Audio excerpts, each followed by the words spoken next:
Pwedeng tumakbo si Estrada o hindi.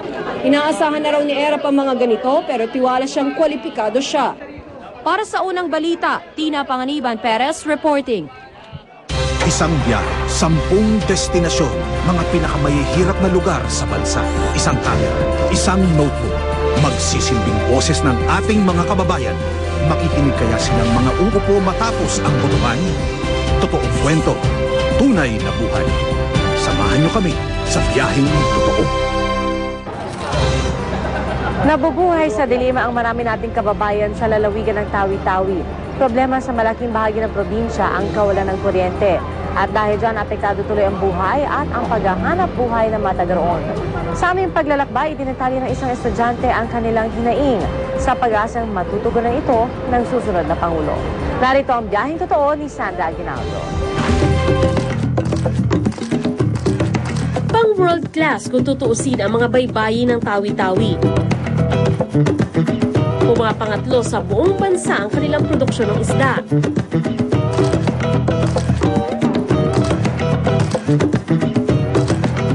Ang mahigit 100 nitong mga isla, mapang-akit, makapigil hininga.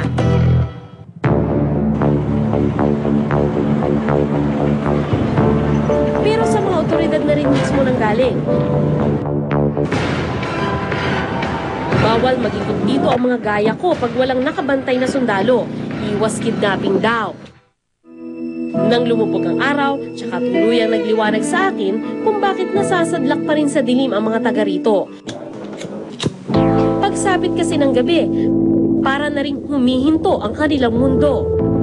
Sa buong probinsya ng Tawi-Tawi, iilang tahanan lang ang may kuryente, ilan lang ang may ilaw.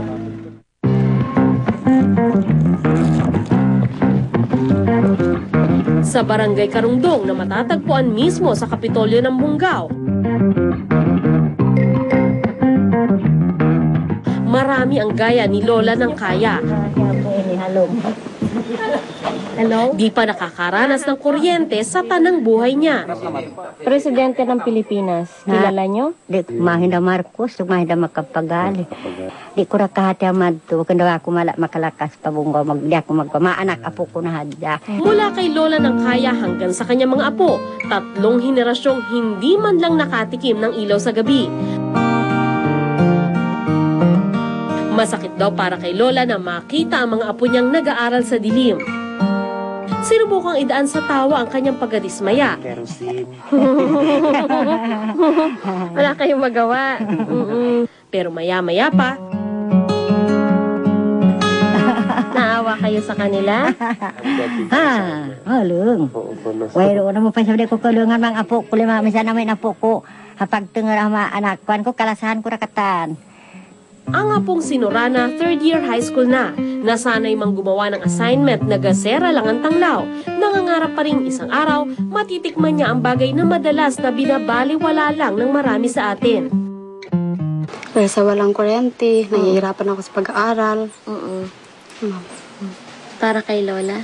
Para kay Lola, ganun din kasi di na siya makakita, malabo na yung mata niya.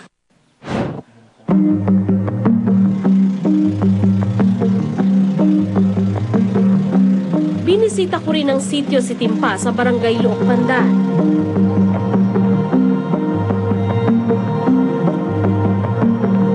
Sira na ang solar panel na binigay ng isang NGO. Na maalab na rin ang kaisa-isang generator sa isla. Dahil walang kuryente, walang mabiling yelo ang mga mangingisda. Kaya mga tulad ni Wahab, madalas ginagawan daing ang huli para hindi mabulok.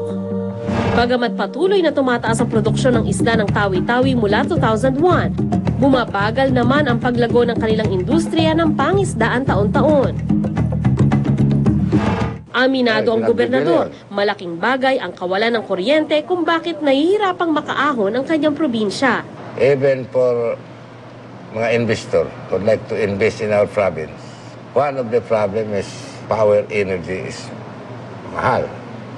Pangalawa, ay limited din. Dito sa Tawi-Tawi, may mga linya naman ng kuryente. Ang kaso, di kayang magbayad ng karamihan sa mga residente. Lalo pat mas mahal ang sigil ng kuryente rito kaysa sa Maynila. Kaya sa bawat 10 kabahayan dito, kulang-kulang 2 lang ang may kuryente. Dahil marami raw ang di nakakabayad, ang Tawi-Tawi Electric Cooperative o Tawelco baon na sa utang sa Napocor. As of latest billing nila sa amin, umabot na ng 444 million ang utang ng Tawi-Tawi Electric Cooperative sa National Power Corporation. 14% lang ng Tawi-Tawi ang may kuryente. Dito nga sa Bungaw na kabisera ng Tawi-Tawi, meron nga kuryente, lagi namang brown out. Pero may mga islang hanggang ngayon, hindi pa rin nakakaranas ng kuryente at kailangan pa silang lagyan ng power plant o kaya'y power barge na tulad nito. Sa buong Pilipinas, 3 sa bawat 10 kabahayan ang wala pa rin kuryente. Target ng gobyerno na mapailawan ang lahat ng barangay sa bansa pagdating ng 2010. Pero sa dami ng isla sa Tawi-Tawi, mukhang matatagalan pa bago marating ng kuryente ang lugar ni na Lola ng Kaya at Norana. May dala ko ditong notebook. Dito mo pwedeng isulat yung mensahe mo tsaka ni Lola sa susunod na presidente natin. Mahal kong Pangulo, sana mapansinin niyo kami sa mga hiling namin sa inyo. Kaya naman sa sulat nila sa susunod na Pangulo, kulang na lang ay magmakaawa sa atensyong matagal nang ipinagkait sa kanila. Dahil ang lola ko mahina ang mata dahil walang ilaw. Tapos ako nahirapan sa pag-aaral. Sana maintindihan ninyo kami. Sana protektahan ninyo kami. Protektahan niya ang mga programa sa mga Muslim, sa mga corrupt na leader. Mamahal, Norana G. Amara. Parating namin to. Thank you. Guys, thank you. Ako si Sandra Aguinaldo at ito ang aking biyaheng totoo.